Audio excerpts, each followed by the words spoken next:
Bonjour et bienvenue sur mon jardin dans les Landes. Aujourd'hui nous allons voir comment semer des poireaux. Alors les poireaux se sèment au printemps, nous sommes le 15 février, on peut commencer à les semer, et d'autant plus que là on va le faire sous abri. On est dans la serre et on va planter ça en pleine terre après avoir bien émietté et nivelé le sol. Semis en pépinière, ça veut dire qu'on va semer notamment à la volée, on pourrait faire en ligne, pardon. Et ce sera des plants qui, une fois poussés, quand ils auront atteint la taille d'un crayon pratiquement, on pourra les repiquer. Là on les repiquera dans un endroit de culture en place, à la place définitive, pour finir de les cultiver. Alors voilà, pour pouvoir semer, donc il faut travailler notre sol, il va falloir émietter, supprimer toutes ces petites adventices là, ces petites mauvaises herbes, et afin de faire ce que l'on appelle un lit de semences bien comme il faut. Alors, deux solutions, j'ai ici un petit coup de griffe à passer pour émietter, mon sol est déjà pas mal fin, il est travaillé régulièrement, donc c'est assez facile. Il faut surtout que ce soit relativement humide. Alors en sol sableux, nous ici, il n'y a pas trop de soucis. En sol sableux, ça sèche assez facilement et le sol est léger. En sol argileux, bien sûr, on va attendre ce qu'on appelle le ressuyage du sol.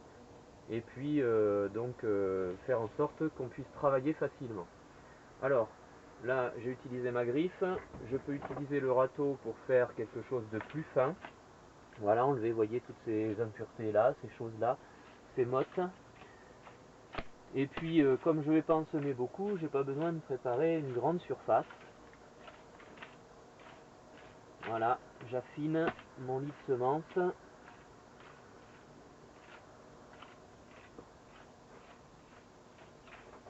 Il y a un petit peu de travail, mais c'est quand même pas compliqué.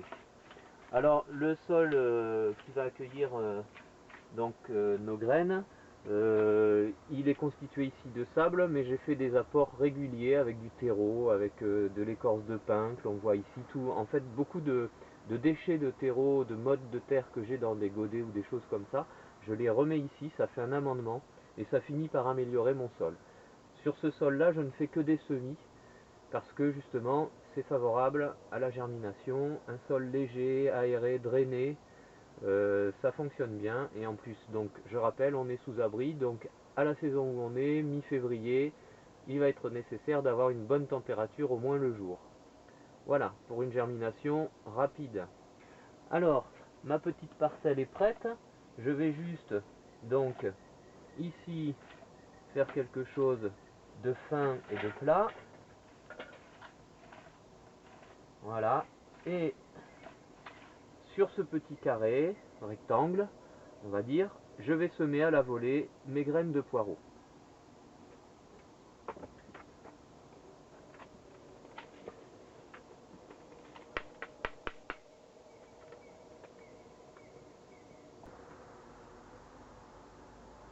Donc mon sol est prêt à accueillir les graines. Les graines, donc c'est du poireau. Voilà à quoi ressemble de la graine de poireau. Tout simplement, petite graine noire, fine, malgré tout. Et pour le semis, c'est simple, on fait à la volée. Alors, il y a plusieurs solutions, on pourrait avoir un semoir. Moi, je vais faire de deux façons. Soit je prends mon sachet, qui n'est pas facile d'ailleurs à utiliser. Voilà, que je pince. Soit je fais avec mon sachet comme ça.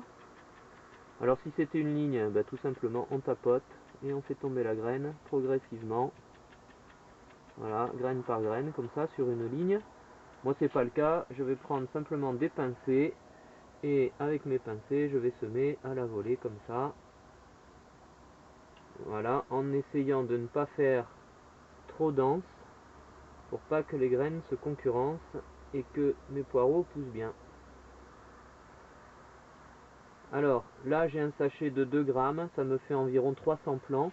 Bien entendu je vais pas tout semer, parce que 300 poireaux j'en ai pas l'utilité. Et puis à la limite, ce que je pourrais faire c'est les semer plus tard pour avoir 2 séries. C'est souvent ce que l'on fait avec les légumes. Voilà, voilà.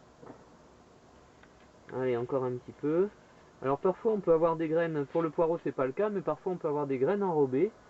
la salade, les carottes par exemple. C'est des graines enrobées, c'est un enrobage qui est fait autour de la graine afin de la protéger, notamment des maladies, des attaques de maladies, et ainsi favoriser sa reprise plus facile, et enfin favoriser une reprise plus facile, et bien sûr avoir moins de déchets et moins de morts. Là j'ai une mauvaise herbe, je l'enlève. Voilà, maintenant que ça a été semé, alors là on voit plus très bien la graine, mais enfin je vois tout un tas de petites taches noires. Il faut recouvrir cette graine, on va mettre à peu près, comme c'est une graine fine, on va pas recouvrir beaucoup. Je vais simplement passer un petit coup de râteau, un petit coup de griffe pour enterrer la graine, et après je vais tasser, soit avec le dos du râteau, soit avec une dame.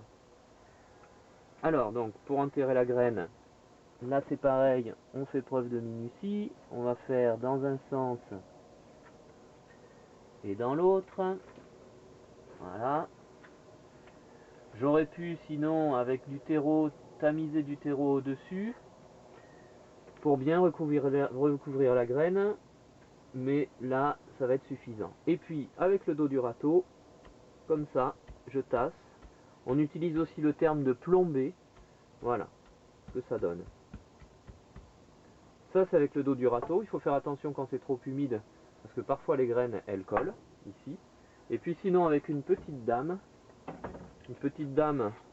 c'est une planche là que j'ai réalisée avec une petite poignée, et la dame permet d'appuyer comme ça et de tasser. Voilà, alors il ne faut pas trop tasser bien entendu, parce que sinon c'est trop compact, et la graine risque de ne pas germer. Mais enfin bon, là on est dans le sable, ça craint pas trop. Voilà, c'est tassé, enfin c'est recouvert, tassé. Il nous reste 2 opérations à faire, voire 3. Alors la première c'est d'identifier donc notre culture. Là on a affaire à des poireaux, et donc on identifie la culture.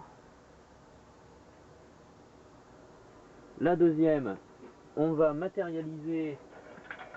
Là moi j'ai des petits piquets, je matérialise ma culture avec des piquets, parce que sinon quand je veux faire d'autres semis, je vais pas m'y retrouver. Et la dernière étape va être l'arrosage en pluie fine pour ne pas bousculer tout ce que l'on vient de faire comme travail. L'arrosage, si on a de l'eau de pluie, c'est pas plus mal. Et on arrose en pluie fine. Alors on commence avant, et vous voyez, on ressort. Parce que si j'arrose ici comme ça, je fais trop d'eau ici. Donc là je commence là, et je vais plus loin. Avec ma pluie fine. Voilà, bien humidifiée. De façon à ce que les téguments de la graine ramollissent et qu'elle germe.